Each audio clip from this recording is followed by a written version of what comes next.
ፊልሙ ሲጀምር የተባለ ሴት ስልኳን እያየች ስትሄድ በስተት ከአንድ ወንድ ጋር ተጋጭታ በነጭ ሸሚዙ ላይ የሊፕስቲክ ምልክት ታሳረፈበት እናያታለን። እሷም በፍጥነት ይቅርታ ጠይቃ ላረኩት ነገር ልካስ ስትለው እሱ ግን ሆን ብላ ያደረገችው መስሎት በንዴት ትተዋት ይሄዳል።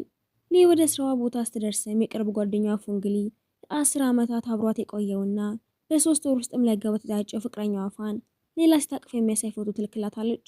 ከተመለከተችው በኋላም ወደ መታጠቢያ ቤት ሄዳ ታለቅሳለች። እሱም ደውሎ ዛሬ ማታ እራት አብረን እንብላ ብሎ ሲጋብዛት እውነቱን ፊት ለፊት ለመጠየቅ በማሰብ ለመገናኘት ተስማማለች።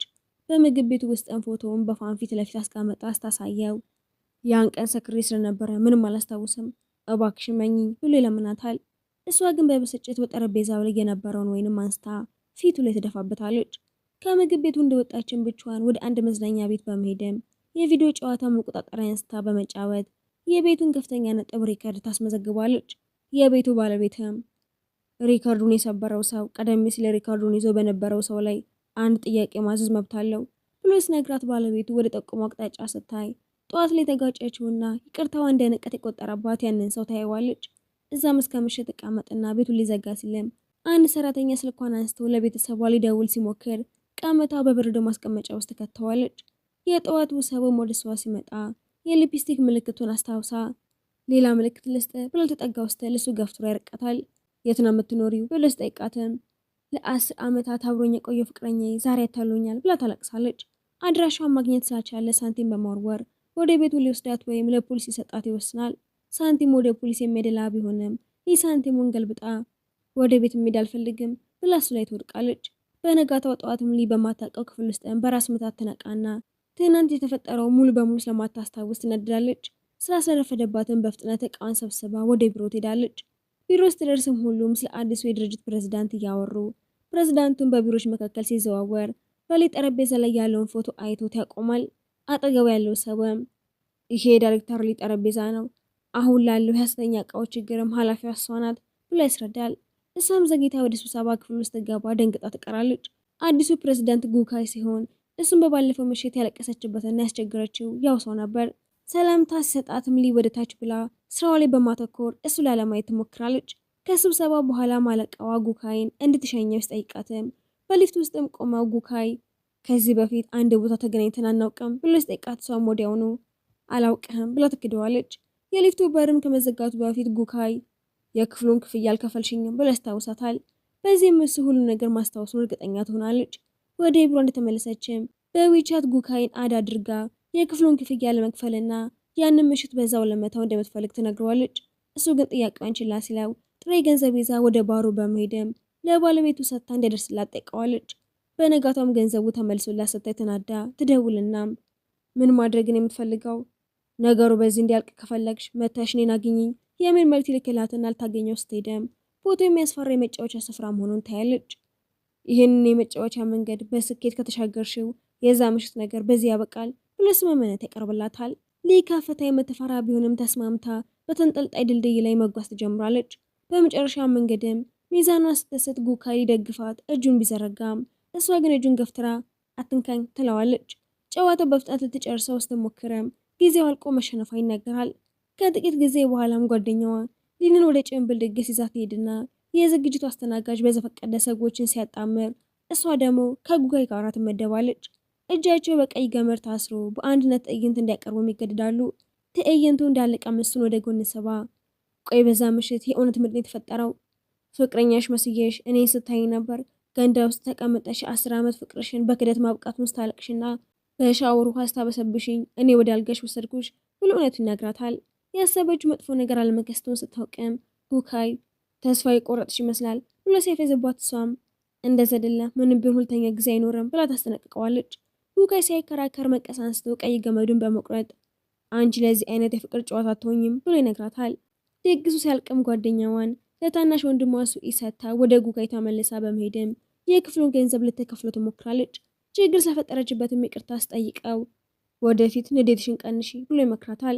ልትወጣ ስትልም ልብሽ በጣም በፍጥነት እየመታ ነው፣ ሩጭ ስለመጣሁ ነው፣ እየዋሸሽ ነው ብሎ ስጠጋት ምንም ሳትመልስ ትታው ትወጣለች።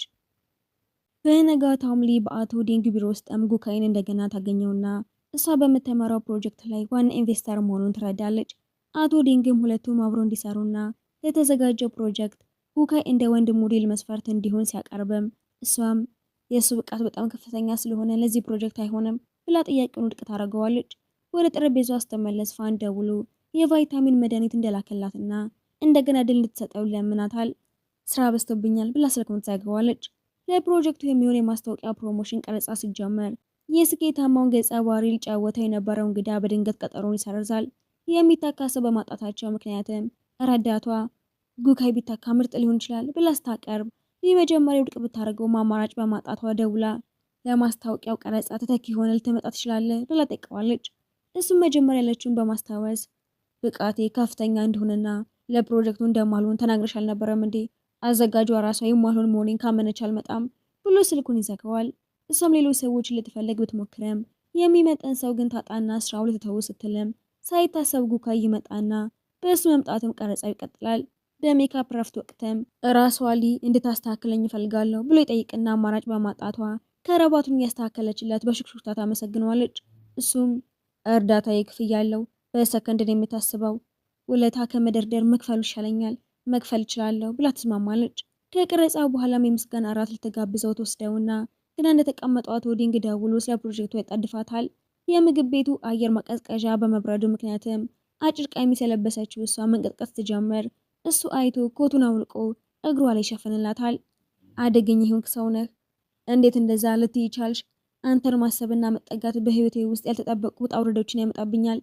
እኔን ከነዚህ ያልተጠበቁ አጋጣሚዎች እንደ አንዱ ታስቢኛለሽ እንዴ? አይደለህም። በመካከላችን ያለው ነገር አብቅቷል። ህይወት ራሷ ባልተጠበቁ አጋጣሚዎች የተሞላች ናት ብሎ ያሳስባታል። ሲሲ በበኩላ ከምግብ ቤቱ ውጪ ሆና በስልኳ የሁለቱን ፎቶ ታነሳለች። በሌላ በኩል የሱኢ ቤተሰብ አባቱ ባዘጋጀለት የመንግስት ስራ ይልቅ የስነ ጥበብ ትምህርት ቤቱ በመመዝገቡ ሲነጋገሩ አባቱ ለፋን ከፍተኛ አክብሮት እንዳለውና የኔ ተማሪ ስለሆነ አልተሳሳትኩም፣ በዚህ ዕድሜ መከባበር ከፍቅር ይበልጣል ብሎ ሊንን እንድታገባ ይፋጥናታል። ፋን ከሷ ጋር ተገናኝቶ የምትወደውን ጣፋጭ ምግብ እያቀረበላት አሁንም አፈቅርሻለሁ፣ ግን ላስጨንቅሽ አልፈልግም፣ መለየት ካለብንም እቀበላለሁ ስላት አልቅሳ ወደ መታጠቢያ ቤት ትገባለች። በነጋታውን ፋን የላከውን ምግብ ይዞ ቢሮ ውስጥም በጉካይ ፊት እጮኛዬ ናት ብሎ ሲያስተዋውቃት የስራ ግንኙነት ብቻ ነው ያለን ብላ ታስተባብላለች። እሱ ከሄደ በኋላም ጉካይ ያልተጠበቁ አጋጣሚዎችን መቀበል ጀምረሻል ብሎ ሲያፌዝባትም ህይወት ባልተጠበቁ አጋጣሚዎች የተሞላች ናት ብለሃል ነበረ ብላ በራሱ ቃል ትመልስለታለች። ሲሲ ወደ እሷ ቢሮ በንዴት ገብታ ጉካይ እኔም ብቻ ነው የሚወደው፣ ሀብታምና ቆንጆ ስለሆነ ልትቀርቢው አትሞክሪ ብላ ስትጮህም ሁከት እንዳይፈጠር ወደ መታጠቢያ ቤት ስባ በመውሰድም ለእሱ ምንም አይነት ፍላጎት የለኝም ትላትና እሷም ስለ እሱ መጥፎ እንድታብሪ አልፈቅድልሽም ብላ ስትከራክራት በክርክራቸው ወቅትም እግሯ ይሰበራል። ጉካይ የሚያትን ወደ ሆስፒታል ወስዶ ኤክስሬ እስክትነሳ ድረስም አብራት በመቆየት ጠፍጣፋ ጫማ ይገዛላታል። ሲሲ ችግር እንደፈጠረችብሽ አውቄ አስጠንቅቂያታለሁ። ፋን ደውሎ ሊወስዳት እንደሚመጣ ሲናገር ጉካይን ልትሄድ ትችላለህ ስትለውም ለምን ሁሉ ጊዜ ድንበር እንዲኖረን ታደርጊያለሽ ብሎ ቢወጣም ውጭ ሆኖ ይጠብቃታል። ፋን ሳይመጣ ሲቀርም እሱ እሷን አቅፎ ወደ ቤት ይወስዳታል። ቤት ስትደርስም አሁን ተካክሰናል ብላ ትገባለች። እሱም ወደ ባሩ በመሄድም ከሷ ጋራ ከበሮ ሲጫወቱ የነበረውን ትዝታ እያሰበ አንድ ብርጭቆ ጠጥቶ ይወጣል። በነጋታውም ወደ ድርጅት ውስጥ ደርሰም የሰራተኞች ቅነሳ እንዳለ ሰምታ ወደ አቶ ዲንግ ቢሮ በመሄድም ትቃወማለች። እሱም ክፍል አንድና ክፍል ሁለት ሊቀላቀሉ ነው ሲላት ጉካየም አዲስ ኢንቨስትመንት ስለመጣ ውጤታማነትን መጨመር አለብን፣ በስሜት ውሳኔ አይቀየርም፣ ሊቅነሳው የእሱ ሀሳብ እንደሆነ በማሰብ ለባልደረቦቿ አብረን እንሻግረዋለን ብላ ተጸናቸዋለች። ፋን ደውሎም ስራሽን ለቀቅ አድርገሽ ረፍቱ ሰጂ ቢላትም ሳትስማማ ትቀራለች። እሱ ግን በስውር የድርጅቱን ህገወጥ ስራ መረጃ በማሰባሰብ በሊን ስም ድርጅቱን ሊከሰው ይዘጋጃል።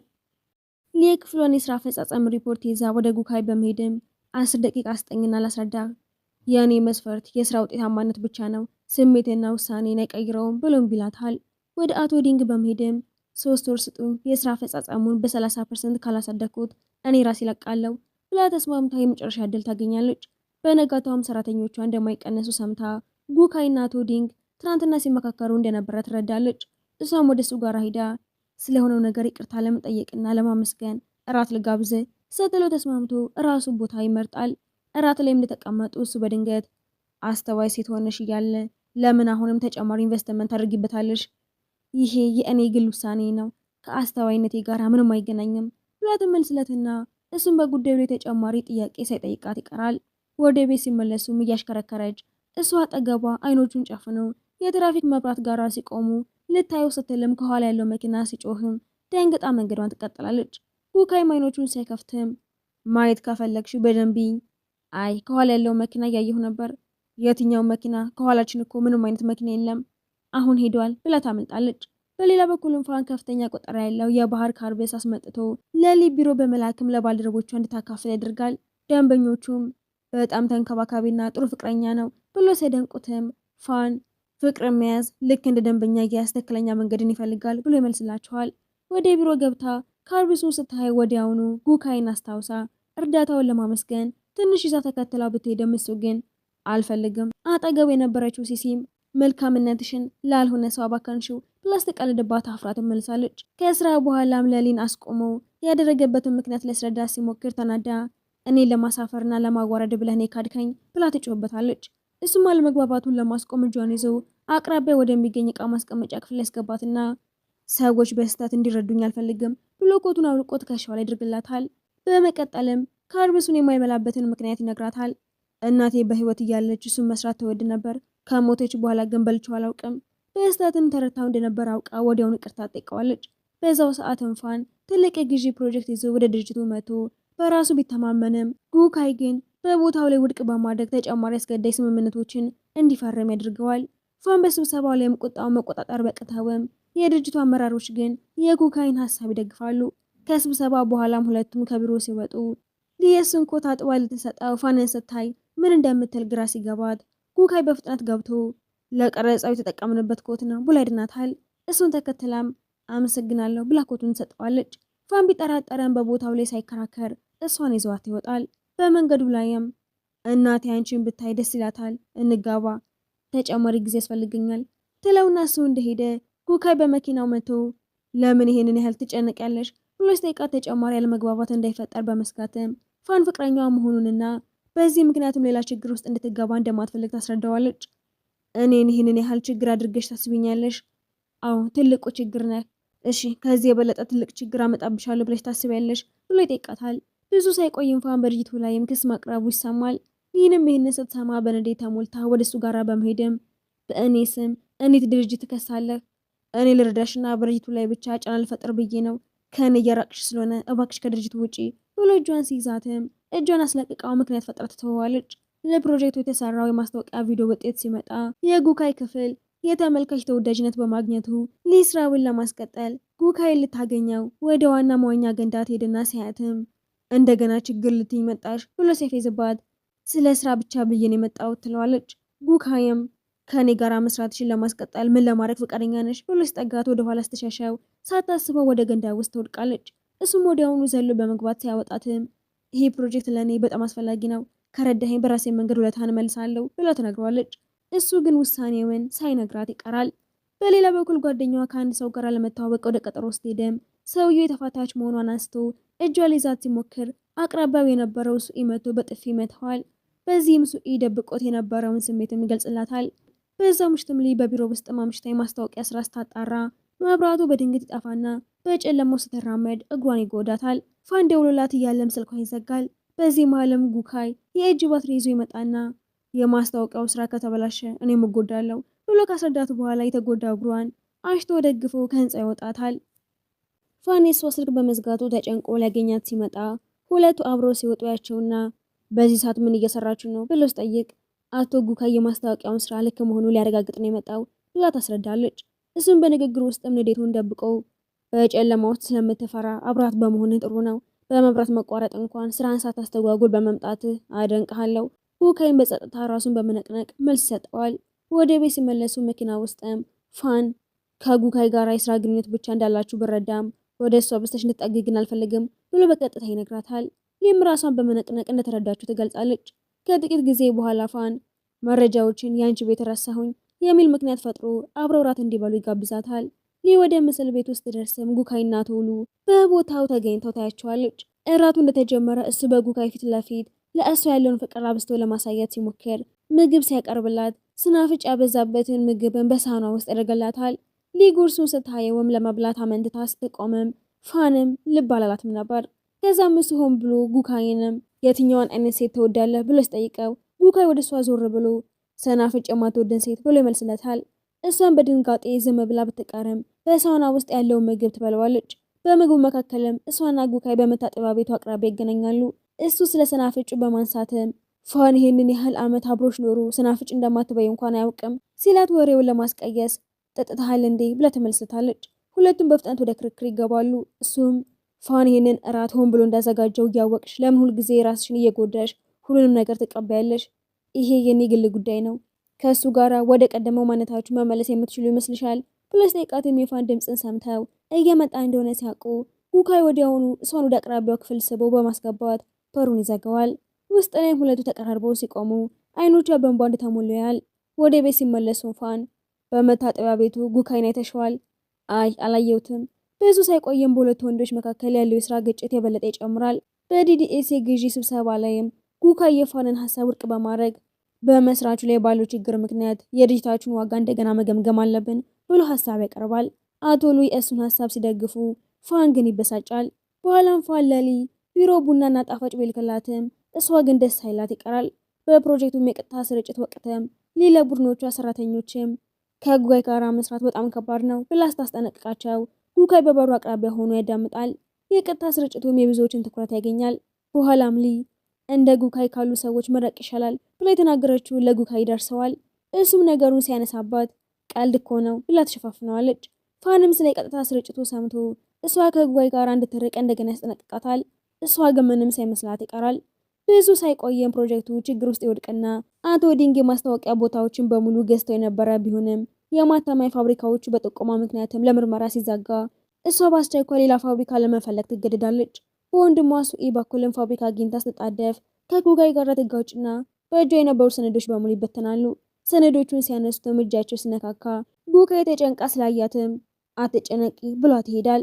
ፋብሪካ ውስጥ ደርስ ግን የያዘችው ፍላሽም የተሳሳተ መሆኑንና የማስታወቂያ ምስሎቹ እንደሌሉበት ተረድታ ደውላ ልታሳውቅ ስትለም ጉካይ ትክክለኛውን ፍላሽ ይዞ ይደርሳል። እሷም ትዕዛዙ ትልቅ ስለሆነ እዛው ልትጣበቅ ስትወሰን ጉካይ ልውሰድሽ ቢላትም እምቢ ስላለችው ትቷት ይሄዳል። ከጥቂት ጊዜ በኋላም ጉካይ ተመልሶ መጥቶ አየሩ ደስ ስለሚል ትንሽ እዚሁ ልቆይ። ምሽቱ እየበረደ ሲመጣም በአጭር ቀሚስ የነበረችው ልጅ ስትንቀጠቀጥ እሱ ኮቱን እግሯ ላይ ይሸፍንላታል። እሷ ግን አልበረደኝም ብትለውም እኔ ግን ሞቆኛል ብሎ ይነግራታል። ሁለቱም ከፋብሪካ ውጪ ባለው ደረጃ ላይ ተቀምጠው ያለ ስራ ክርክር በሰላም ይወያያሉ። ከጥቂት ቀናት በኋላም የመራችው የማስታወቂያ ስራ ከፍተኛ ስኬትን አግኝቶ በፕላትፎርሙ ከፍተኛ ተፈላጊነት ካላቸው 3 ወሬዎች አንዱ ይሆናል። ፋን ወደ እናቱ ዘንድ ወስዳትና እናቱም በፍጥነት ተጋቡ ብለው ይጫኗታል። መንገድ ላይም ፋን ስራው ከከበደሽ ስራሽን ትተሽ የኔ ባለቤት መሆን ትችያለሽ። እሷ ግን አሁንም ሳትስማማ ትቀራለች። የበለጠ ያበሳጫት ነገር ቢኖርም የፋን እናት በቀጥታ ወደ አባቷ ቤትም ሄደው ስለ ሰርጉ ማዋየታቸውና ቤተሰቧም ቀኑ በፍጥነት እንዲቆረጥ መጫናቸው ነበር። እሱን ልታገኘው ጠርታው ብትጠብቀውም ፋን ዘግይቶ ግን ከደንበኛ ጋር ስለቀረሁ ነው ብሎ ሳይመጣ ይቀራል። እሷም ምንም ቢሆን አንተ የምትፈልገው በራስ መንገድ ሰርጉ እንዲፈጸም ብቻ ነው ብላ ጠይቃው ከተከራከሩ በኋላ ብቻዋን ትሄዳለች። በዛች ምሽትም ጉካይ በጥሩ ሁኔታ ሳይተኛ ያድራል። በነጋታውን በኃይለኛ ዝናብ ውስጥም የፋብሪካውን ህንፃዎችን ሲጎበኝ በዝናቡ መካከል እቃዎችን ተሸከማ ስትሄድ ያያታል። ስልክ ሲደወላትም ልታነሳ ስትል በእጇ የነበረው ሳጥን ወድቆ እቃዎቹ በሙሉ ይበተኑና ጉካይ ወዲያውኑ ከዋንጂ ዣንጥላ ተቀብሎ በመሄድም እቃዎቿ እንድታነሳም ይረዳታል።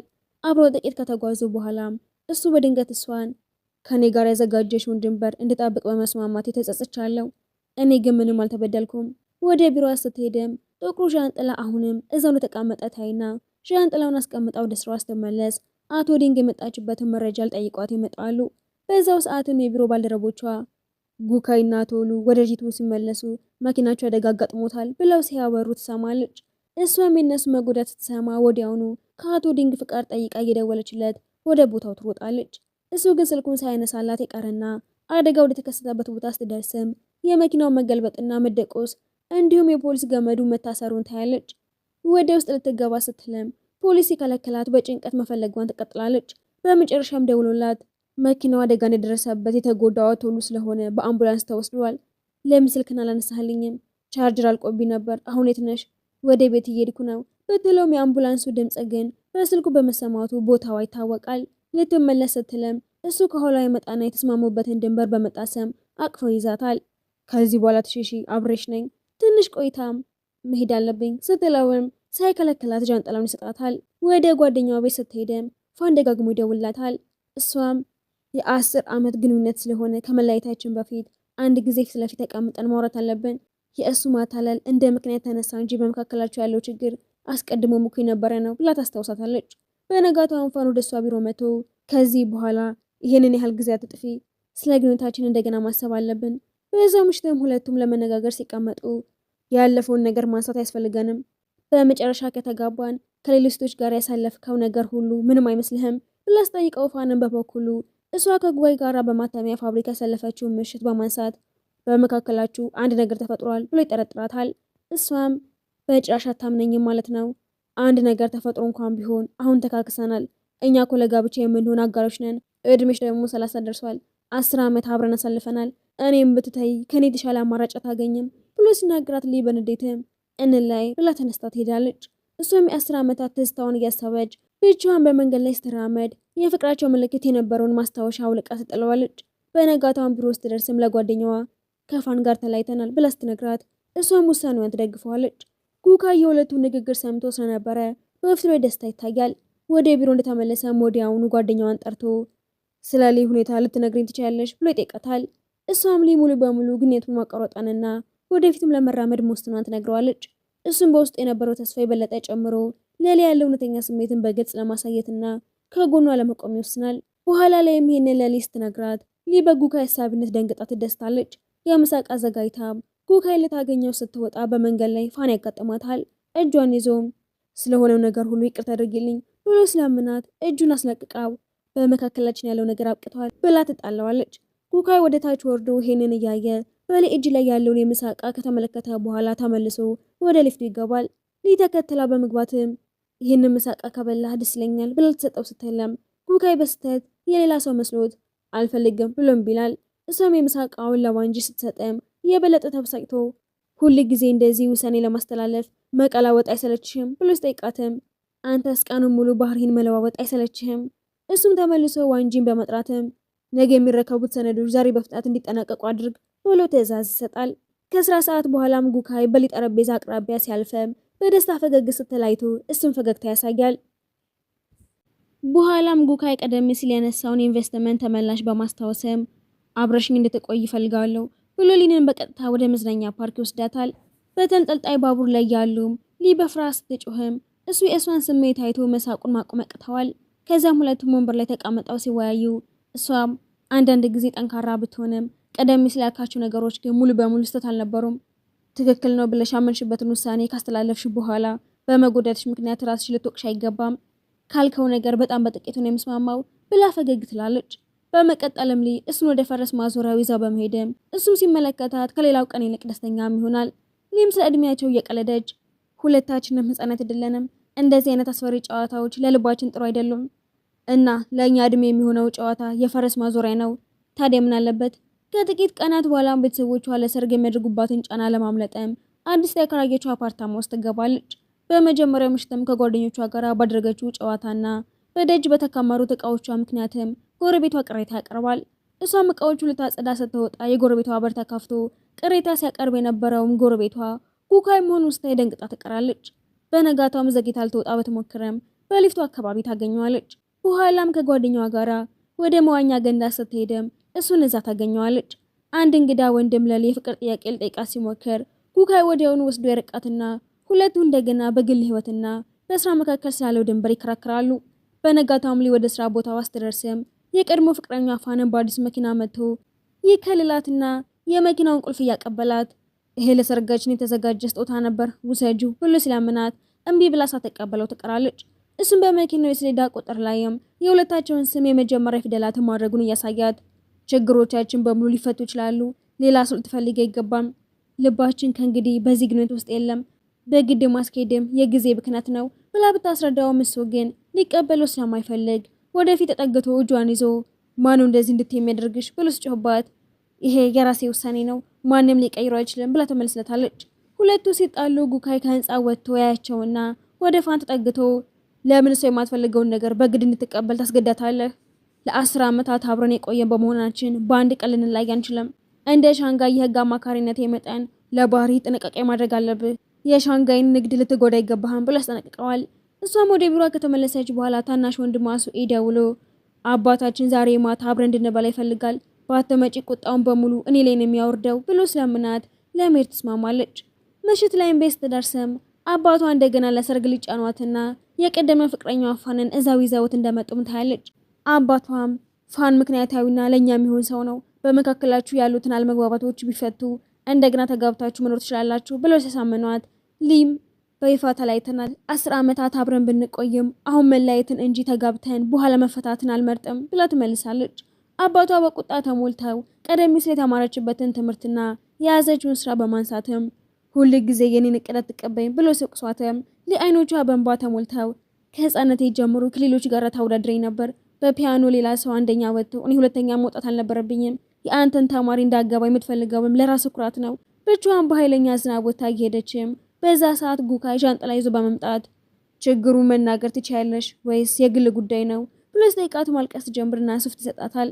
ተጨማሪ ጥያቄ ሲጠይቃትም አንድ ቦታ ልወስድሽ ፈልጋለሁ ብሎ ወደ ምስጢራዊ ቦታ ይወስዳታል። እዛም ላይ ህይወቴን በሙሉ አባቴ ባዘጋጀልኝ መንገድ ብቻ እየተመራ በሰዎች ዘንድ መልካም ልጅ ሆኜ ኖሬያለሁ ስትል ጉካይ በጸጥታ ያዳምጣታል። ከዛም እሷን አቅፎ ከእንግዲህ ሁሉንም ነገር ብቻሽን አትሸከሚ ብሎ ያጸናታል። ከዛም ነገ ማታ 3 ሰዓት ላይ ገና በመጀመሪያ በተገናኘንበት ቤት እንገናኝ፣ እዛ ጠብቅሻለሁ ብሎ ቀጠረው ይዛል። እሷን በደስታ አቅፋው እንደተስማማች ታሳያለች። በነጋታም ላይ የጉካይን ሙዚቃዊ ትዕይንት ለማየት ቀድማ መዝናኛ ቤት ውስጥ ትገኝ። ከእሱ ጋር የተያያዙ የብዙ ሴቶችን ስም የያዘ ዝርዝር ሰነድ አይታ ትዕይንቱ ከመጀመሩ በፊት ጥላ ትወጣለች። በነጋታው እሱ ለምን ሀሳብሽን ቀየርሽ ብሎ ሲጠይቃትም ከስራ ውጪ የመካከላችንን ድንበር መጠበቅ አለብን ብላ ታስረዳዋለች። ደህንነት የሚሰማኝ ግንኙነት ነው የምፈልገው፣ ከኔ ጋር መሆን ግን ከፍተኛ ስጋት አለው። ከዛም ፋን ደውሎ እናቴ ቀዶ ሕክምና ልታደርግ ስለሆነ የቤተሰብ ፎቶ እንድንነሳ ትፈልጋለች ብሎ ስለምናት ትስማማለች። በዛው ሰሞንም ሴሴ ከጉካይ ጋር ተከራክራ እግሯ ስለተጎዳ ጉካይ ወደ ሕክምና ይወስዳታል። እዛም ላይ ጉካይን ከሴሴ ጋር ስታየው እሱም እሷን ከፋን ጋር ያያታል። ሴሴም ከጉካይ ጋር በቀጠሮ ላይ እያለን የተጎዳውት ሊልቴር ስትልን ፋን እንድትቆይ ቢጠይቃትም ምክንያት ፈጥራ ትወጣለች። በዛ ምሽትም ሊ ለጉካይ ልታስረዳው ብትፈልግም ፋን ደውሎ የፎቶውን ነገር ያስታውሳታል። ከጥቂት ቀናት በኋላም ሊ የሰርግ ልብስ ለብሳ ከፋን ጋር ለፎቶ ውስጥ ተቀመጥ ጉካይ አልፎ አይቷትን በጸጥታ ትቷት ይሄዳል። እሷም ሴድ በዝምታ ታየዋለች። በነጋታውም ላይ የመራችው ፕሮጀክት የድርጅቱን የሽያጭ ሪካርድን በመስመሩ በደስታ እያከበሩ አቶ ዲንግም ጉካን እንዲገኝ ተናግሮ ሳልተጋበዘው ስትሄድም ጥሪው ከአቶ ዲንግ ብቻ መሆኑን አረጋግጦ ስራ ስለበዛብኝ በዝግጅቱ ላይ አልገኝም ብሎም ቢላታል።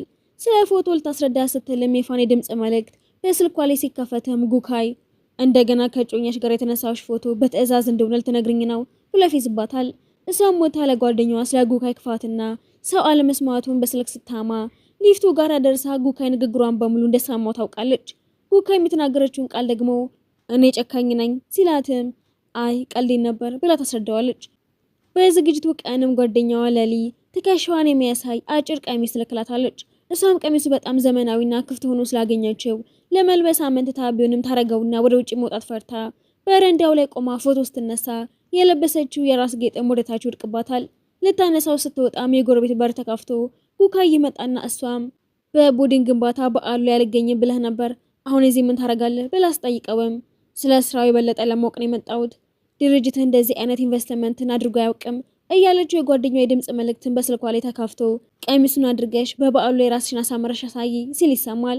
ጉካይም ንግግሩን ሰምቶ ይሄንን ልብስ ለማለት አሳይን የለበሽው ይሄ የኔ ግል ጉዳይ ነው ስትለው ወደ ክፍሉ አስገብቷት ቀደም ሲል ከድሮ ፍቅረኛሽ ጋር ፎቶ ከተነሳሽ በኋላ አሁን ደግሞ ሌሎች ልታስደምሚ ነው ብሎ ሲቆጣም ከፋን ጋር ፎቶ የተነሳሁት እናቱ ቀዶ ሕክምና ስላላት ብቻ ነው፣ ከሱ ጋር ሙሉ በሙሉ ተለያይተናል ብላ ታስረዳዋለች። ከዛም እሷ ስላየቻቸው የስቶ ዝርዝር ሰነድም ጠይቀውም ከሱ ስትርቅ የነበረችው በዛ ሰነድ ምክንያት መሆኑን ይረዳል። ንግግራቸውን በታችኛው ፎቅ በሚሰማ የጥሪ ድምጽ ይቋረጣል። ሴሴ እግሯ ትንሽ ተቧጭሮ ተቀምጣ ዋንጂ ሊወስዳት ይመጣል። በዛው ምሽትም በእራት ላይም ሊ እጇ ሲቀጠል ጉካይ ወዲያውን መጥቶ ይንከባከባታል። ሴሴም በኋላ ላይም ጉካይን የፍቅር ጓደኛዬ ለማድረግ እከታተለዋለሁ ብላ ስትናገር እንደገና ስለ ዝርዝር ሰነዱ ታነሳለች። ሴሴም ያ ሰነድ የባንዱ አባላት ለቀልድ የጻፉት እንጂ ጉካይ ያስቀመጠው አይደለም ብላ ታስረዳታለች። በመቀጠልም በጨዋታ ወቅትም ሴሴሱን ለመቅረብ ስትሞክር ሊተበሳይታ ጥላ ትወጣለች። እሱም ወዲያውኑ ተከትሏት በሆቴሉ መዋኛ ገንዳ ላይ ቆመውም ሰነዱን እንደጻፈ አረጋግጦላት ሴሴን አልቀርባትም፣ በእኔ ምክንያት የምትቀና የምትጨነቅና የምትበሳጭ የምወዳት ሴት አለችኝ ብሎ ይነግራታል። እሷም ይህን እንደሰማችም ደስ ይላታል። በነጋታው ጠዋትም አሁንም በሊ ክፍል ውስጥም እያለ ሴሴ በድንገት ልታገኘው ስትመጣ ግንኙነታቸውን እንዳታውቅ ስለፈለገች ጉካይ እንዲደበቅ ትነግረዋለች። ሴሴ ካለፈች በኋላ ሊንን አብረን ወደ ኢንዱስትሪ የስራ መቀበያ ዝግጅት እንሂድ ብሎ ሲጋብዛት እሷ ዳይሬክተር እሱ ደግሞ ኢንቨስተር በመሆኑ የሰዎችን ትኩረት ይስባል ብላ ትሰጋለች። ከጥቂት ቀናት በኋላም ጉካይ ወደ ዝግጅቱ ለመሄድም ሲዘጋጅ ሴሴ ሰምታ አብሬ ልሂድ ብላ ተዘጋጅታ ስትመጣ ጉካይም ቀጠሮ የያዝኩ ሰው ነኝ ብሎ በቀጥታ ይነግራታል። ወደ ቤቷ ሲሸኛትም ሴሴ ሀሳብህን ከቀየርክ በማንኛውም ጊዜ ልታናገረኝ ትችላለህ ብላው ትሄዳለች።